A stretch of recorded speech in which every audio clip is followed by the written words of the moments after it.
Well, the Republican polling numbers are taking shape to see who's going to debate this Thursday night. And we'll talk about the upcoming Democrat debate. And another hunter putting it right in the face of the animal lovers. And she's a woman. You got to see this. I'm Randall Terry. This is Voice of Resistance.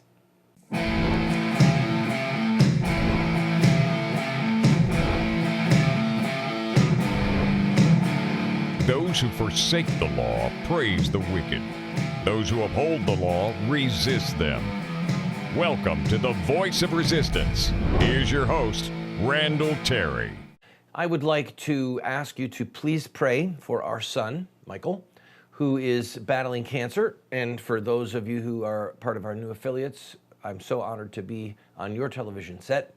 And we have one of our sons is fighting against cancer and has been treated at St. Jude Children's Research Hospital. And he's got some problems with his kidneys. The doctors are not sure what is going on, but they're checking it out. And I ask you to please keep him in your prayers. Besiege heaven with us for his complete healing. All right, let's talk about these Republican numbers. They're merging, they're taking the average of the last 5 national polls. So if you look at the one that just came out, here's the one that just came out, is Donald Trump at 19%, Scott Walker at 15%, Jeb Bush 14%, Ben Carson 10%, Ted Cruz 9%. Let's just stop there. I cannot believe that Ben Carson is at 10%. That just shocks me, really and truly. I don't feel inspired when I listen to him. I don't get it. Anyway, you see there on your screen the others where they stand, Mike Huckabee, Rand Paul. You know, these things turn pretty quickly. You might note that just a few months ago, Rand Paul was way ahead of everyone in the Republican polls. Way ahead of everyone. And one of the broadcasters said, "Oh, you're the Republican frontrunner. What does it feel like?" And he said, "That can change really quickly." Clearly it can, because now he's like 5th or 6th place. Anyway, he is. Let me talk about Trump for a second. Trump still is surging. Trump is still going ahead. He hasn't even had a hiccup yet.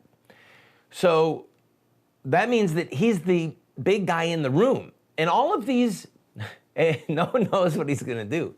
You realize that not a soul knows how he is going to do this. And he is saying, well, you know, I'm not a professional politician. I've never had to debate before. So there are some of these paid consultants who, many of whom I utterly despise. All right, you're talking about some very evil people, Machiavellian people, whose goal it is to gut the candidate and to silence the candidate and to teach him how to say as much as he possibly can without saying anything. All right? That's what political consultants do. Seen it, been there, know what I'm talking about. So all these prissy little consultants are telling their guy, well, you know, you don't want to get into a spitting match with Trump. I don't remember who it was. It might have been Rush or Sean or somebody said, you know, if you wrestle with a pig, you're going to look bad and the pig likes it. Stay clear of Trump. Don't get down in the mud with him. The problem is he could drag them in the mud. I got to say this and then I'll take a break. What does looking presidential mean? Can you tell me? I think it means you look like you're the president, okay? Teddy Roosevelt looked one way, Ronald Reagan another. Barack Hussein Obama, whose presidency disgusts me. He's playing basketball, singing Amazing Grace. You follow me? People love him. I don't love him, but a lot of people do. They elected him. A lot of Christians voted for him. So what does it mean to look presidential? You know, Obama does a selfie. That's presidential, I guess. So these stuffed shirts, these Karl Roves and Ed Rollins, all these people that are trying to coach their candidate, just they don't know what is going to happen. They are nervous as a cat on a hot tin roof, and they are setting about telling their candidate, look presidential. Look presidential. Evidently, Donald Trump looks presidential to a lot of people, and Barack Obama has so far lowered the bar that at this point, what people want is not somebody in a stuffed shirt who looks presidential. They want somebody who says the truth without equivocation. Even if that truth is not exactly what they want to hear. Donald Trump, that's what people keep saying. He says it like he sees it. He says it like it is. That's got legs. And looking presidential, Jeb Bush.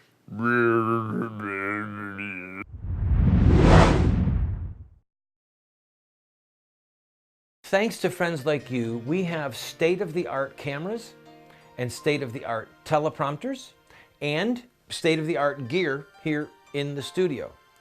We have one big need, however. We have not yet been able to upgrade our computers.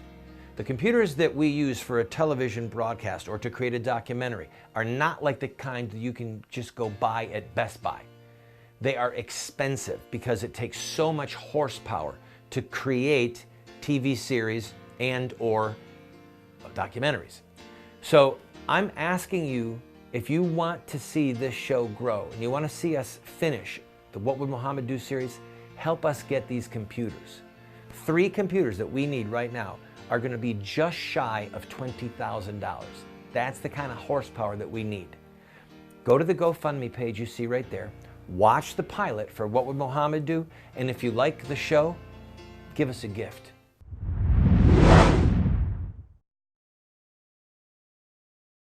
Her name is Sabrina Corgitelli, and she has been posting pictures of herself and the animals that she is killing right now, literally in real time, in South Africa. She's on a hunting trip, and because of all this hubbub regarding Cecil the lion, she said, oh, I'll poke him in the eye. I'll poke him in the eye, and she's getting quite a bit of press coverage from it. It's actually quite entertaining. Let me do 2 quick things. Number 1, our federal government, as you know, is going to question the doctor, the dentist. He has already questioned him and has opened an investigation into the dentist. They have who shot Cecil, who says, look, I was just on a hunt. I paid them $55,000. They told me I could kill the animal. I'm not from that area. They have not opened up an investigation over Planned Parenthood, all right?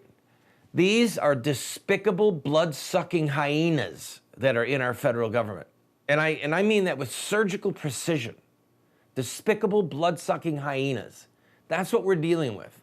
Who would care more about a lion than about babies being butchered and then their body parts being sold. God save us. There is going to be a vote, as you know.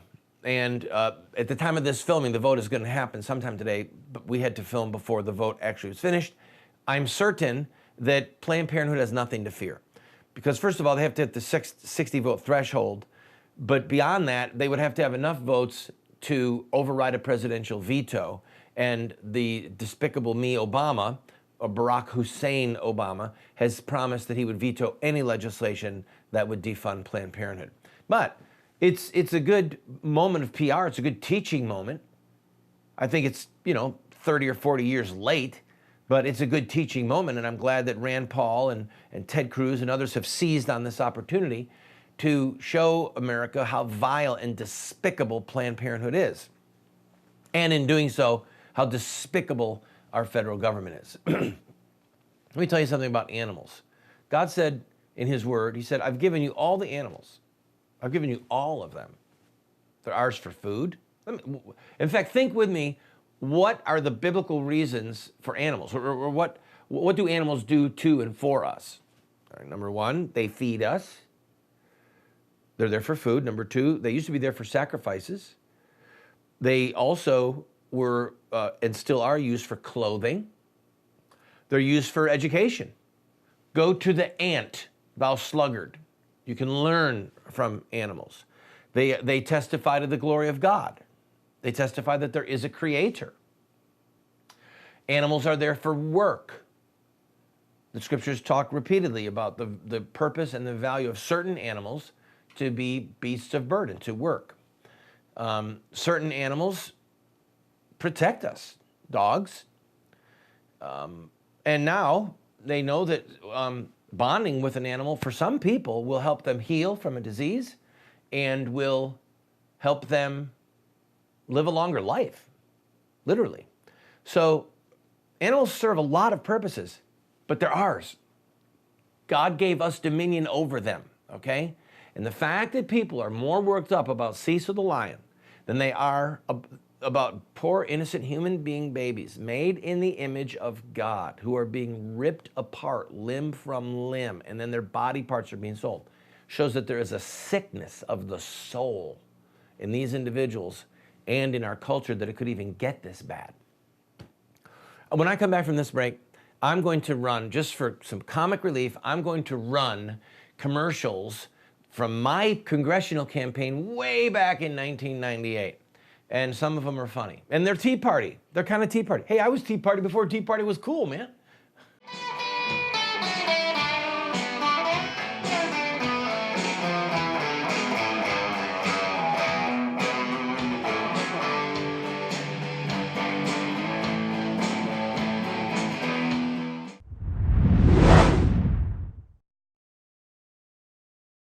Christians must be involved in government, period.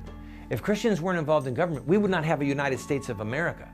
And there have been brilliant Christian minds over the centuries, such as John Locke, who is called the philosopher of American liberty. He was quoted by Clarence Thomas in his recent dissent on the homosexual marriage decision.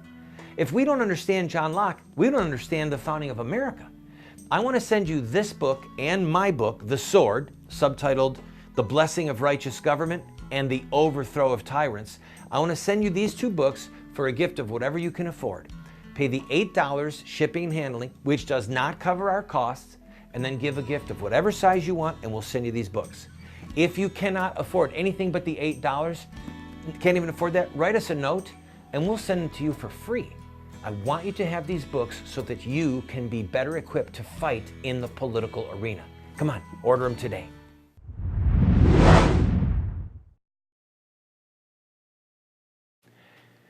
Well, as I promised, here are my television ads from the 1998 primary in the 23rd Congressional District of New York, where I was running against Maurice Hinchey, who was the Democrat. He was the incumbent. The only thing that really disturbs me about these videos is how young I look. Hope you enjoy them.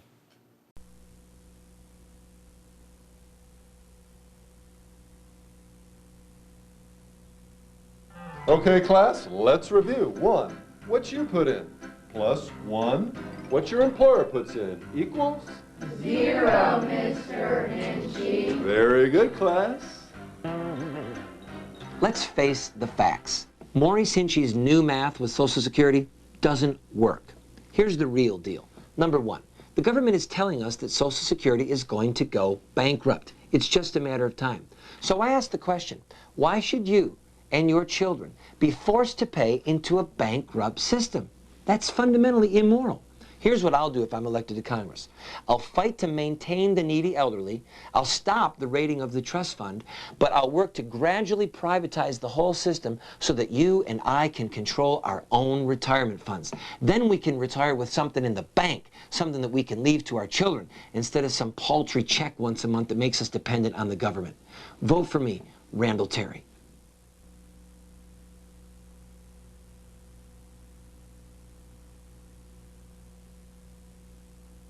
Hello, I'm Randall Terry. I'm running for the U.S. House of Representatives. Did you know that you pay half your income in taxes? You pay federal income tax, FICA tax, state income tax, excise tax, gas tax, and on and on.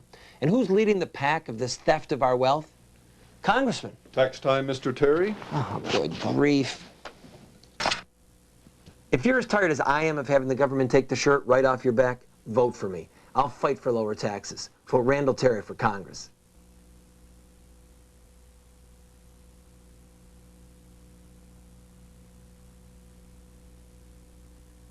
After 180 mortgage payments, the house is finally ours. To freedom. To freedom. Not so fast. We're not forgetting our property taxes, are we? To government. I'm Randall Terry, As long as you and I have to pay a property tax, we don't own our homes. We just rent them from the government.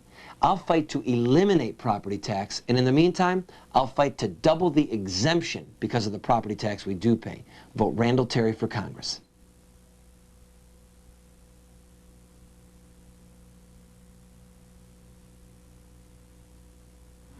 Here you go, ma'am. Let me help you with one of these. Oh, okay, thank you, sir. Sir! Help! I'm being robbed! Relax. I'm your congressman, and true compassion is how much of your money I can give away. Here you go, buddy. And listen, don't forget to vote for me in November. When Maurice Hinchey takes your money through taxes and then gives it away to other people, that's not true compassion. I'll fight to lower taxes, reduce government spending, so that you can do with your money as you see fit.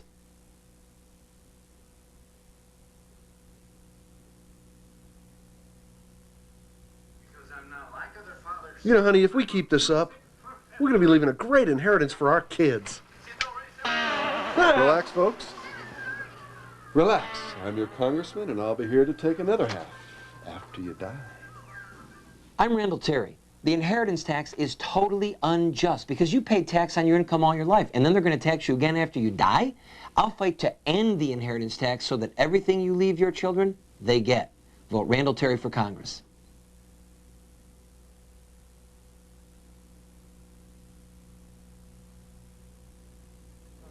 To 17 years of marriage, honey.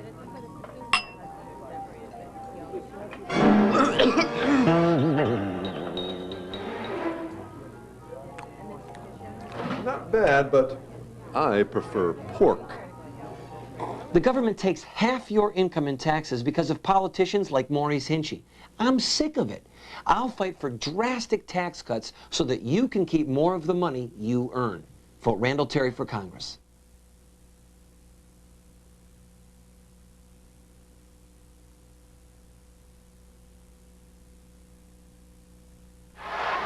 Hey, buddy, give me a cold beer, a hot dog, and some popcorn.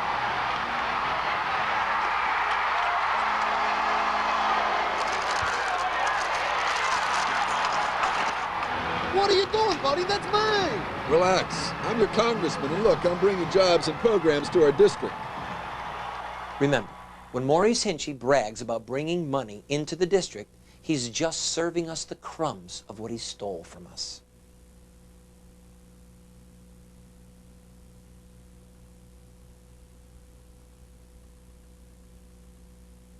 If you had someone break into your house, tie you up, and take half your jewelry, half your furniture, half your money, half your clothes, and half your food, and on his way out the door he said to you, "Most of this isn't for me, it's to help other needy people," what would you call him?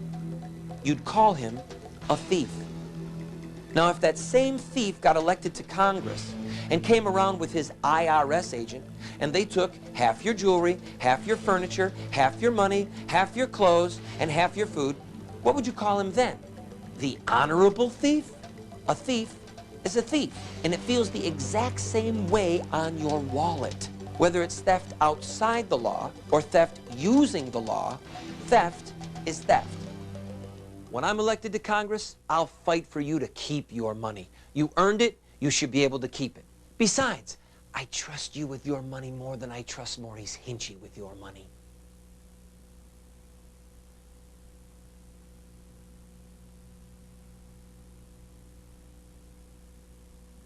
How do you feel about 13-year-olds getting birth control without their parents' knowledge, or partial birth abortion, or forced abortion in China? How do you feel about special rights for homosexuals, or so-called homosexual marriage? These images trouble us. But what is outrageous is that Maurice Hinchey steals our money to pay for this garbage. I don't want our families forced to pay for Hinchey's agenda. When I'm elected to Congress, I'll fight for you to keep your money, not have it spent on foolishness.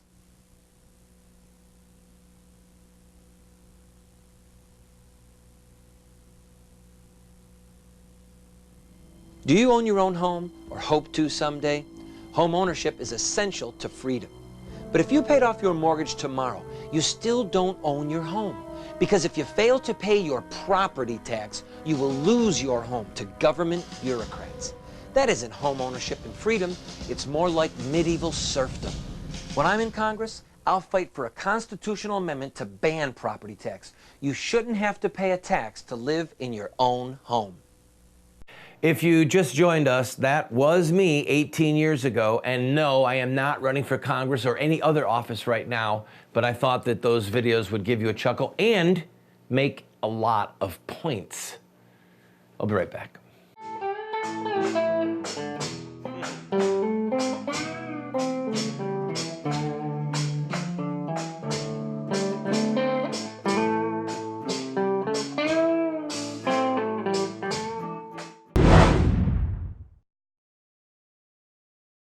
Friend, this TV show represents a mission. It's to be a voice of resistance to the evil in the land, but also to inspire people like you to take a stand at any level that you might be able to equip you, to inspire you, to challenge you, to give you the rhetorical ammunition that you need. But we still have to pay bills. This program, as you know if you're a regular viewer, we don't spend a lot of time raising money. We don't spend a lot of time saying, oh, you need to buy this and we're gonna run. No, we're bringing you a message, but we still have bills that we need to pay. I'm asking you, if you have been blessed by this show, to please go to our website or send a check to the address you see on the screen or call the phone number that you see on the screen and use your credit card and to give $50 or $100 or $500 just to help us meet our normal expenses. And we'll keep bringing you this hard-hitting show.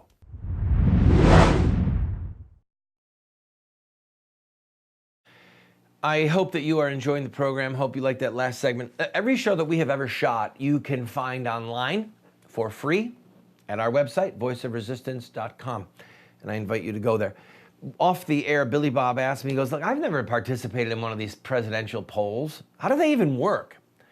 Well, the polls that are going to be used for Fox, although I haven't seen them, I can give you a kind of an overview of the true polling industry. Zogby, who's a very famous pollster, did my polling for me back in '98 and was very accurate. Good polls are accurate. They're within the margin of error.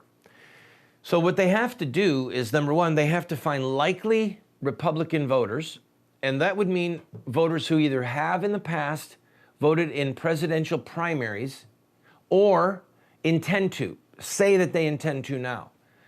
Some polls are messed up because they're not polling the right people. But if these guys do their job properly, and this might explain why you haven't been called, they're going to look for Republican primary voters because they're going to be the ones that settle the debate inside of the Republican Party. They are not automated calls, they are live calls. That's critical because an automated poll is, generally speaking, not as accurate as a live poll. And in a live poll, they have what are called drop-down questions. If someone answers this, we'll then ask them this. But if they answer this, we'll ask them this. So,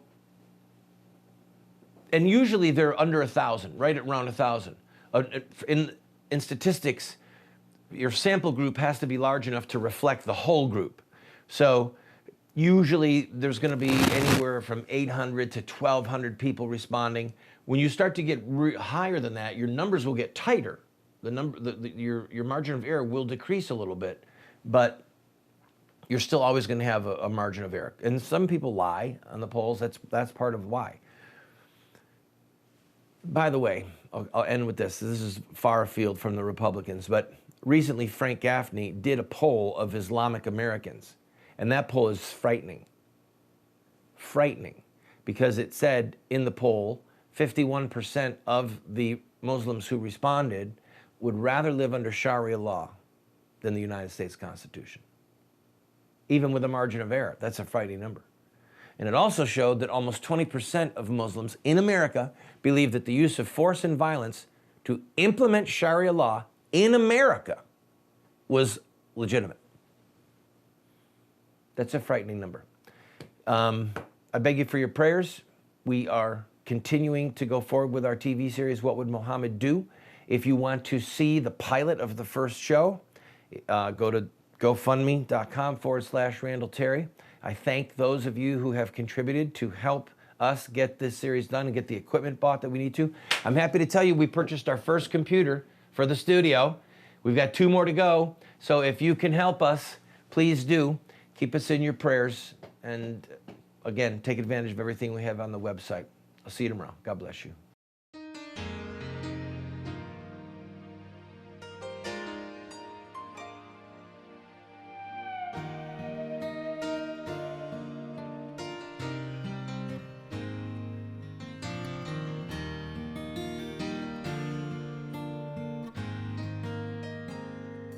Mm-hmm.